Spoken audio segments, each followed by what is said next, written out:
नमस्कार साथियों, आपका स्वागत है हमारे इस YouTube चैनल पर। जैसा कि आप सभी लोगों को पता है कि उत्तर प्रदेश में और पूरे भारत देश में लोकसभा के चुनाव का बिगुल बज चुका है और इस बिगुल में 2 चरणों का जो मतदान है वो पूरी तरह से संपन्न हो चुका है।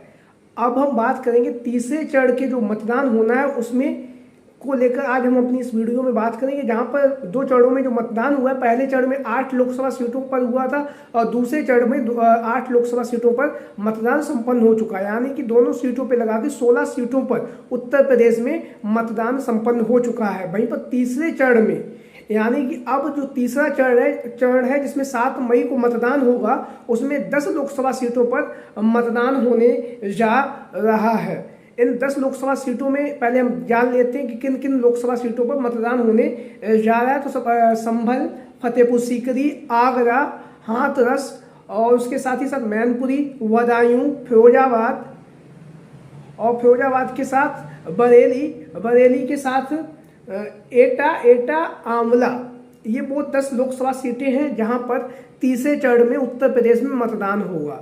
तो एक एक करके हर एक सीट का क्या जाति समीकरण है, कौन सी पार्टी जीत के करीब है और क्या उसके मार्जिन रहेंगे, जीत हार का क्या मार्जिन रहेगा, और इसके साथ ही साथ यूपी में इंडिया गठबंधन और एनडीए गठबंधन की इस तीसरे चरण में कितनी सीटें आने की संभावना है, उसको लेकर आज हम अपनी इस वीडियो में आपको सटीक विश्लेषण भी बताएंगे। तो सभी साथी चैनल को सब्सक्राइब कर लें और अब हम शुरू करते हैं एक एक करके जो लोकसभा सीटें हैं उनको लेकर जो जाति समीकरण है और किस तरह का माहौल है उसको लेकर बात करेंगे। तो सबसे पहले हम बात करेंगे संभल लोकसभा सीट।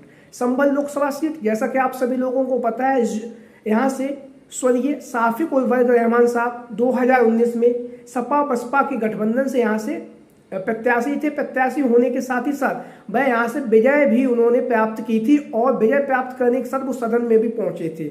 उसके बाद 2024 का जब चुनाव आया तो अखिलेश यादव जी के द्वारा जो समाजवादी पार्टी के लोकसभा प्रत्याशियों की जो सूची है, पहली सूची में ही अखिलेश यादव जी ने पहला टिकट शाफिक उल फैज़ रहमान साहब को दिया। उसके बाद उनकी जो तबीयत थी उस तबीयत में तबीयत उनकी खराब हो गई। उसके बाद उन्हें अस्पताल में भर्ती कराया गया और लंबे इलाज के बाद, लंबी बीमारी के बाद उनका फिर निधन हो गया। उसके बाद यहाँ से अखिलेश यादव जी के द्वारा उनके जो पोते थे जिया उल वर्क रहमान को लोकसभा चुनाव में प्रत्याशी घोषित किया गया है। जहाँ पर यहाँ का जो जाति समीकरण है वो ये है कि मुस्लिम बहुल सीट है। मुस्लिम बहुल सीट होने के साथ साथ यादव बहुल भी है। अगर ये जो सीट है संभल की लोकसभा सीट, अगर मुस्लिम जो वोटर्स है अगर वो एक तरफा भी अगर अपना वोट समाजवादी पार्टी को दे देंगे, जैसा कि आप लोगों को पता है कि जो मुस्लिम वोटर्स है वो या तो सपा को वोट देता है या कांग्रेस को वोट देता है, क्योंकि इन दोनों पार्टियों का मुस्लिम मतदाता इन दोनों पार्टियों को ज़्यादा पसंद भी करता है।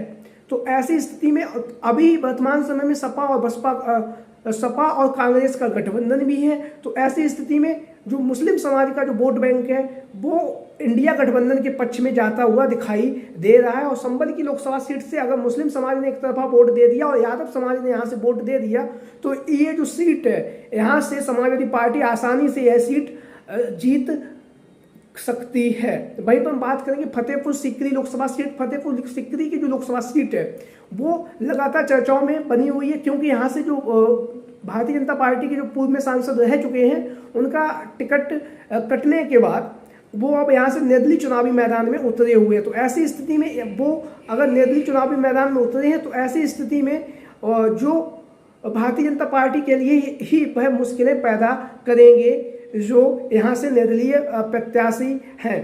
तो यहाँ पर जो कांटे की टक्कर हमें देखने के लिए मिलेगी। वहीं पर बात करेंगे आगरा की जो लोकसभा सीट है, यहाँ से बीजेपी बहुत ही आसानी तरीके से जीत जाएगी, क्योंकि एसपी सिंह बघेल एक बड़ा चेहरा है और वर्तमान समय में जो सरकार है उसमें मंत्री भी है। तो वहीं पर हाथरस की जो लोकसभा सीट है वहाँ पर भी बीजेपी आसानी से जीतती हुई नजर आ रही है। अब हम बात करेंगे मैनपुरी की जो लोकसभा सीट है यह समाजवादी पार्टी का गढ़ माना जाता है। यहाँ से स्वयं सपा के जो संस्थापक थे स्वर्गीय नेता मुलायम सिंह यादव जी, वो यहाँ से कई बार सांसद रहे और कई बार सांसद रहने के बाद उनके देहावसान के बाद यहाँ से डिम्पल यादव जी ने भी रिकॉर्ड मतों से विजयश्री प्राप्त की है। तो मैनपुरी की जो लोकसभा सीट, वहाँ का जो जातीय समीकरण है, जहाँ पर अखिलेश यादव जी ने डिम्पल यादव जी को पुनः प्रत्याशी बनाया। वहीं पर भारतीय जनता पार्टी की तरफ से ठाकुर जयवीर सिंह को चुनावी मैदान में उतारा गया है। ठाकुर जयवीर सिंह के समर्थन में अमित शाह, योगी आदित्यनाथ चुनावी जनसभाओं को संबोधित भी कर चुके हैं। वहीं पर यहाँ से डिम्पल यादव जी और समाजवादी पार्टी की जो भी महिला नेत्रियां, जो भी डिम्पल यादव जी की जो बेटी हैं अदिति यादव जी, और समाजवादी पार्टी की जितनी भी महिला नेत्रियां, वो लगातार मैनपुरी में अपना डेरा जमाए हुए हैं। लगातार डिम्पल यादव जी के समर्थन में वोट देने की अपील कर रही हैं। तो हम जानेंगे मैनपुरी का जो जाति समीकरण है वो क्या है। मैनपुरी में लगभग 4.5 लाख यादव वोट बैंक है। उसके साथ ही साथ दूसरा यहाँ पे 3.5 लाख शाक्य समाज का वोट है। यहाँ पर भारतीय जनता पार्टी के द्वारा ठाकुर जयवीर सिंह को टिकट दिया गया है। वहीं पर ठाकुरों की जो संख्या है, ठाकुर समाज की जो संख्या है वो लगभग 1.5 लाख के आसपास यहाँ पर ठाकुर समाज का वोट बैंक है। और तो ऐसी स्थिति में यहाँ पर शाक्य बाहुल्य सीट और यादव बाहुल्य सीट है, ये दोनों का अच्छा खासा वोट बैंक है। और वोट बैंक होने के साथ ही साथ यहाँ से समाजवादी पार्टी के जिला अध्यक्ष आलोक शाक्य जी, वो यहाँ से जिलाध्यक्ष है। और उसके साथ में ही आसपास की जो सीटें हैं, यहाँ की फर्रुखाबाद की लोकसभा सीट से नवल किशोर शाक्य को अखिलेश यादव जी ने चुनावी मैदान में उतारा है। वहीं पर एटा की जो लोकसभा सीट है वो भी इसके पड़ोस की ही लोकसभा सीट है, वहां से भी देवेश शाक्य को चुनावी मैदान में उतारा है। तो ऐसी स्थिति में शाक्य समाज का जो वोट बैंक है वो भी समाजवादी पार्टी में मिलेगा इस बार। और उसके साथ ही साथ यादव समाज का जो वोट बैंक है वो तो हमेशा से ही समाजवादी पार्टी के साथ रहा भी है ज्यादातर संख्या में, और आगे भी रहेगा। तो यहाँ की जो जीत है डिम्पल यादव जी की, यहाँ से जीतना लगभग तय मानी जा रही है। क्योंकि यहाँ का जो जाति समीकरण आप लोगों को पता है, जो चुनाव चल रहा है वो मुद्दों पर चुनाव नहीं हो रहा है, सिर्फ जाति समीकरण के हिसाब से ही चुनाव चल रहा है। अब हम बात करेंगे फिरोजाबाद की लोकसभा सीट। फिरोजाबाद की लोकसभा सीट जहाँ से प्रोफेसर राम गोपाल जी के जो बेटे हैं अक्षय यादव जी समाजवादी पार्टी के प्रत्याशी घोषित कर दिए गए हैं। लगातार जनसंपर्क कर रहे हैं, पूर्व में यहाँ से सांसद भी रह चुके हैं।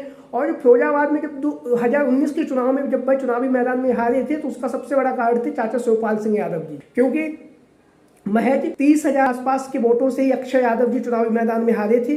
और वहीं पर चाचा शिवपाल सिंह यादव जी को 91,000 जब वह यहाँ से चुनाव लड़े थे, जब उनकी पार्टी थी, तो उन्हें 91,000 यहाँ से वोट मिले थे। तो लेकिन इस बार माहौल बदला हुआ है। चाचा शिवपाल सिंह समाजवादी पार्टी में आ चुके हैं और लगातार दमदार तरीके से चुनाव प्रचार भी कर रहे हैं।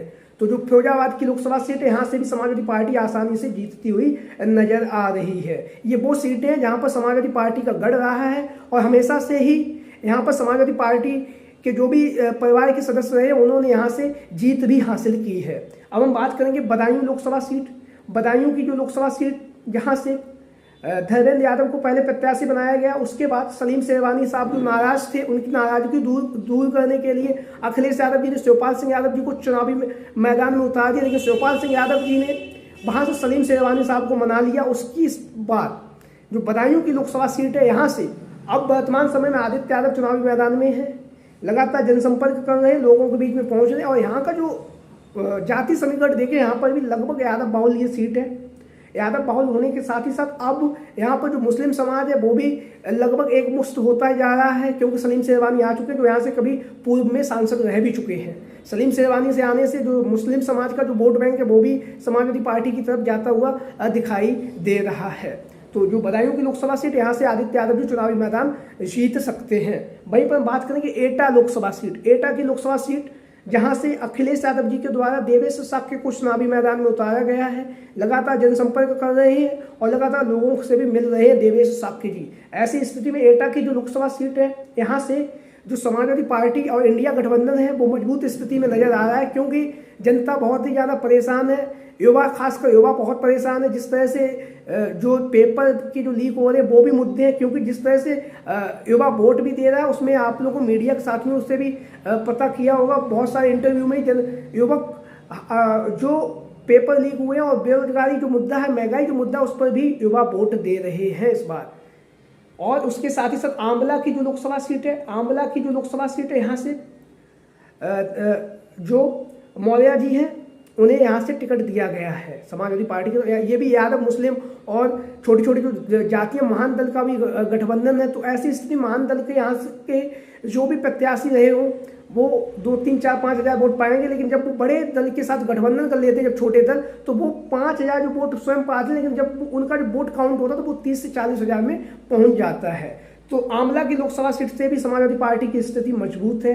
वहीं पर बात करेंगे बरेली लोकसभा सीट को। बरेली की जो लोकसभा सीट है, जैसा कि आप सभी लोगों को पता है, चर्चाओं में बनी हुई है, क्योंकि यहाँ से अखिलेश यादव जी के बाद प्रवीण ऐरन को चुनावी मैदान में उतारा गया है।